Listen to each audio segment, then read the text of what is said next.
Hello friends, welcome to our channel. दोस्तों, आज हम लोग बात करने वाले हैं sp3d हाइब्रिडाइजेशन की। जो हमने संकरण की सीरीज चला रखी है, यानी जो हाइब्रिडाइजेशन की सीरीज हमने चला रखी है, उसमें पिछले वीडियो में हम लोग बात कर चुके हैं sp, sp2, sp3 and dsp2 hybridisation की। उसी कड़ी में आज हम लोग बात करने वाले हैं sp3d हाइब्रिडाइजेशन की। तो चलिए देखते हैं क्या क्या खास बातें होती हैं sp3d हाइब्रिडाइजेशन में। देखिए, सबसे पहले 1s 3p and 1d orbital मिलकर के बनाते हैं sp3d हाइब्रिडाइज्ड ऑर्बिटल्स। यानी sp3d जो संकरित कक्षक है वो पाए जाएंगे उस मॉलिक्यूल में जिसमें संकरण पाया जाएगा। ऑब्वियस सी बात है। अगर हम लोग ज्योमेट्री की बात करें तो ज्योमेट्री इसकी पाई जाती है ट्रायंगुलर बाइपिरामिडल। यानी एक ट्रायंगल होता है इक्वाटोरियल स्थिति पर और एक्सियल पर दो एटम और जुड़े हुए होते हैं। तो जो दो एटम होते हैं ऊपर और नीचे, उस पूरी स्ट्रक्चर को मिला करके स्ट्रक्चर बनती है इस तरह की, जिसमें देखिए आप लोग देख सकते हैं कि 3 एटम तो इक्वाटोरियल स्थिति पर है और 2 एटम एक्सियल स्थिति पर है। तो इस तरह से ये जो ज्योमेट्री होती है ये कहलाती है अपनी ये ट्रायंगुलर बाइपिरामिडल ज्योमेट्री। अगर हम लोग बॉन्ड एंगल्स की बात करें तो 3 बॉन्ड एंगल्स तो पाए जाते हैं 120 डिग्री और 2 बॉन्ड एंगल्स पाए जाते हैं 90 डिग्री। हम लोग यहाँ स्ट्रक्चर में देख सकते हैं ये जो 3 जो बॉन्ड एंगल हैं जो कि जो ट्रायंगुलर के अंदर बन रहे हैं वो तो होते हैं 120 डिग्री के, और जो एक्सियल स्थिति पर जो 2 एटम जुड़े हुए हैं वो इस ट्रायंगुलर से एंगल बनाते हैं 90 डिग्री के। तो इस तरह से 2 एंगल तो पाए जाएंगे 90 के और 3 एंगल हो जाएंगे 120 डिग्री के। अगर हम लोग देखें कुछ एग्जांपल्स तो देखिए PCl5, SF4, ICl2 negative, ClF3 और भी बहुत से एग्जांपल्स हो सकते हैं जो हम लोगों को किसी भी एग्जाम्पल अगर कोई आ जाए एग्जाम में तो हमें कैसे उसका संकरण पता करना है। पिछले वीडियो में हमने संकरण निकालने की कुछ ट्रिक्स के बारे में स्टडी की थी। अगर आप लोगों ने वो वीडियो नहीं देखा है तो ज़रूर देखिए, बहुत ही काम का वीडियो है, तो आप लोग उसे ज़रूर देखिए। और यहाँ हम लोग लेते हैं इन कुछ एग्जाम्पल्स में से ही sp3d संकरण को हम लोग एक्सप्लेन करेंगे। तो अगर देखें तो सबसे पहले हम लोग यहाँ लेते हैं PCl5 को, यानी फास्फोरस पेंटाक्लोराइड। अगर इसमें देखें तो देखिए केंद्रीय परमाणु सेंट्रल एटम यहाँ है फास्फोरस। तो फास्फोरस का अगर एटॉमिक नंबर की बात करें तो वो होता है 15।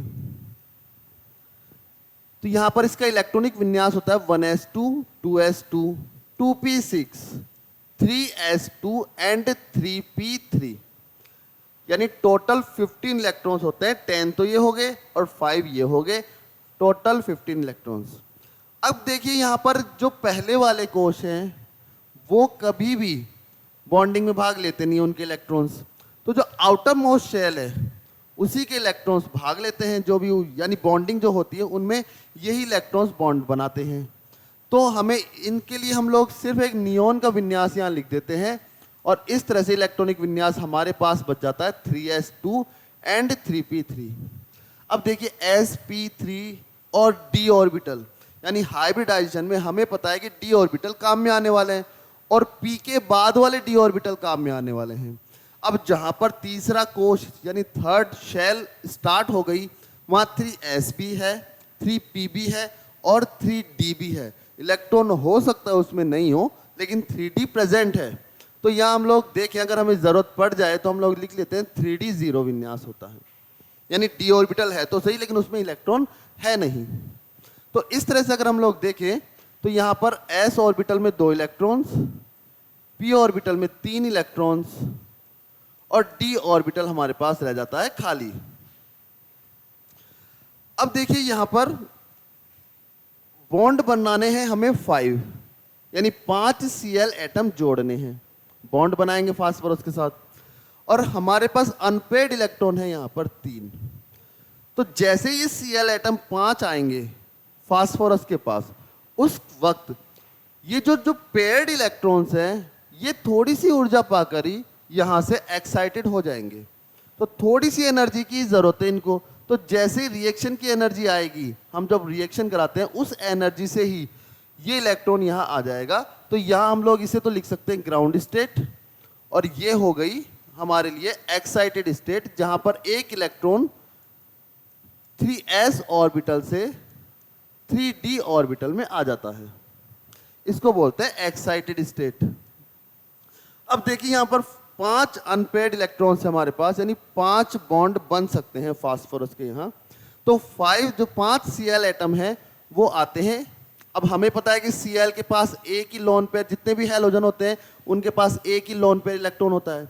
तो वो अपने एक लोन, जितने भी जो Cl एटम होते हैं उनके पास एक ही अनपेयर्ड इलेक्ट्रॉन होता है। तो वो क्या करता है, अपने एक अनपेयर्ड इलेक्ट्रॉन के साथ इस इलेक्ट्रॉन के साथ साझा करता है और बॉन्ड बनाता है। तो यहाँ पर 5 Cl एटम यहाँ जुड़ेंगे और बॉन्ड बना लेंगे, इलेक्ट्रॉन का साझा होगा, इनके परमाणु कक्षकों का अतिव्यापन होगा और बॉन्ड बन जाएंगे। ये जो बॉन्ड बनाने वाले फास्फोरस के कक्षक हैं जिनमें कि अनपेयर्ड इलेक्ट्रॉन है, ये सारे बॉन्ड बनने से पहले ही sp3d हाइब्रिडाइज्ड ऑर्बिटल बन जाते हैं। यानी बॉन्ड बनने से पहले ये sp3d हाइब्रिडाइज्ड ऑर्बिटल्स बनाते हैं, संकरण बनाते हैं, और 5 Cl एटम यहाँ इनसे जुड़ जाते हैं। तो इस तरह से ये बॉन्डिंग पाई जाती है। अब हमें पता है कि जितने भी संकृत कक्षक होते हैं वो हमेशा सिग्मा बॉन्ड ही बनाते हैं और मजबूत बॉन्ड बनता है। तो यानी ये सभी बॉन्ड जो बनते हैं ये सिग्मा बॉन्ड होते हैं। अगर हम लोग स्ट्रक्चर बनाएं इसकी, तो स्ट्रक्चर में हम लोग देख सकते हैं कि सेंटर पर तो हमारे पास होता है फास्फोरस एटम और 3 Cl एटम जुड़ जाते हैं इस तरह से 3 कोनों पर ट्रायंगल के, और एक एक Cl एटम जुड़ता है ऊपर और नीचे की ओर। जैसा कि अभी हमने पढ़ा था कि ये जो बॉन्ड एंगल होते हैं ये तो होते हैं 120 डिग्री के, और ये जो बॉन्ड एंगल होते हैं वो होते हैं 90 डिग्री के। इस तरह से ये स्ट्रक्चर पाई जाती है sp3d हाइब्रिडाइजेशन में। अगर इसी के लिए हम लोग अणु कक्षक आरेख बनाएं, कक्षकों की जो ज्योमेट्री बनाएं, तो उसमें हम लोग देख सकते हैं कुछ इस तरह की वो बनेगी, जिसमें देखिए अब PCl5 में फास्फोरस के जितने भी कक्षक हैं जो बॉन्डिंग में भाग ले रहे हैं वो हैं sp3d हाइब्रिडाइज्ड ऑर्बिटल्स। अब देखिए यहाँ पर हम लोगों ने जब संकरण स्टार्ट किया था तब हम लोगों ने चर्चा की थी कि सभी संकृत कक्षक समान आकृति के होते हैं, है ना। जैसे इनकी आकृतियां समान होती है, जैसे हम लोग देखें इस तरह के समान आकृति के संकृत कक्षक बनते हैं जिनमें एक पाली बड़ी होती है और एक जो लॉब होती है वो छोटी होती है। अब देखिए यहाँ पर हाइब्रिडाइजेशन से पहले तो s ऑर्बिटल्स की ज्योमेट्री अलग होती है, p की अलग होती है, d की अलग ज्योमेट्री होती है, लेकिन हाइब्रिडाइज्ड होने के बाद सभी की ज्योमेट्री सेम हो जाती है। तो यहाँ पर हम लोग देखें तो sp3d हाइब्रिडाइज्ड ऑर्बिटल्स हैं फास्फोरस के। सबसे पहले ये तो फास्फोरस है, ये 3 sp3d हाइब्रिडाइज्ड ऑर्बिटल हो गए। उसके बाद ये 2 हाइब्रिडाइज्ड ऑर्बिटल्स और हो गए, यानी 5 ऑर्बिटल्स हैं हमारे पास sp3d हाइब्रिडाइज्ड, जिसमें एक ही लोब होती है जो बॉन्डिंग में काम आती है। मोस्टली हम उसी को ही जो है लिखते हैं, दूसरी छोटी वाली लोब का कोई काम नहीं होता तो उसे हम नहीं लिखते हैं। तो यहाँ हम लोग देखें इन सभी से 5 Cl एटम हैं, जिनके अगर हम लोग बात करें Cl की तो 3pz ऑर्बिटल होगा जिसमें एक अनपेयर्ड इलेक्ट्रॉन होगा। तो उस कक्षक का जो ओवरलैपिंग होगी उस p ऑर्बिटल की ओवरलैपिंग होगी जिसमें एक इलेक्ट्रॉन होता है। अगर हम लोग Cl की इलेक्ट्रॉनिक कॉन्फ़िगरेशन की बात करें तो 17 Cl होता है, यानी नियॉन 10 तक हो ही गया। उसके बाद 3s2 एंड 3p5, ये इलेक्ट्रॉनिक कॉन्फ़िगरेशन होता है, यानी एक अनपेयर्ड इलेक्ट्रॉन 3p ऑर्बिटल में होता है। तो वो अनपेयर्ड इलेक्ट्रॉन जिस 3p ऑर्बिटल में होता है वो p ऑर्बिटल यहाँ ओवरलैपिंग करता है इन हाइब्रिडाइज्ड ऑर्बिटल से और बॉन्ड बनाता है। तो यहाँ हम लोग देखें तो ये बॉन्ड बनेंगे। इसी तरह से दूसरा Cl एटम है, उसके जो 3p ऑर्बिटल हैं जिसमें एक अनपेयर्ड इलेक्ट्रॉन है वो ओवरलैपिंग करेगा। इसी तरह से तीसरा जो Cl एटम है उसके ऑर्बिटल ओवरलैपिंग करेंगे, चौथे के भी कर जाएंगे और पांचवें के भी कर जाएंगे। इस तरह से अगर ये स्ट्रक्चर हम लोग देखें तो कुछ इस तरह की स्ट्रक्चर हमारे पास आती है, जिसमें एक ट्रायंगुलर सा शेप बनता है और दो ओवरलैपिंग ऊपर और नीचे की तरफ होती है। यानी जो ज्योमेट्री बनेगी वो इसी तरह की बनेगी, जिसमें एक ट्रायंगुलर होगा, फास्फोरस बीच में होगा और 3 Cl एटम इस तरह से 3 कोनों पर जुड़े होंगे और 2 Cl एटम ऊपर और नीचे की ओर होंगे। तो इस तरह की ज्योमेट्री हमें मिलती है sp3d हाइब्रिडाइजेशन में। कुछ एग्जांपल्स और अभी मैंने आपको बताया, जैसे SF4, ICl2 नेगेटिव, ClF3। इन सभी एग्जांपल्स को हम लोग आगे की वीडियो यानी जब VSC PRT पढ़ेंगे, क्योंकि इनमें क्या होता है सभी में लॉन पेयर्स आते हैं। अब लॉन पेयर्स आते हैं तो कुछ LP और BP यानी लॉन पेयर और बॉन्ड पेयर का रिपल्जन होता है, उस वजह से ज्योमेट्री जो है कुछ विकृत हो जाती है, उनमें विकृतियां आ जाती हैं। तो उस विकृति को हम लोग पढ़ेंगे VSC PRT में, यानी संयोजकता कोश इलेक्ट्रॉन युग्म प्रतिकर्षण सिद्धांत में। वहाँ उन एग्जाम्पल्स को हम लोग एक्सप्लेन करते हैं। यहाँ आज हम लोगों ने बात की PCl5 की। उम्मीद करता हूँ दोस्तों बड़े ही अच्छे से आप लोगों की सारी चीज़ें समझ में आई होंगी।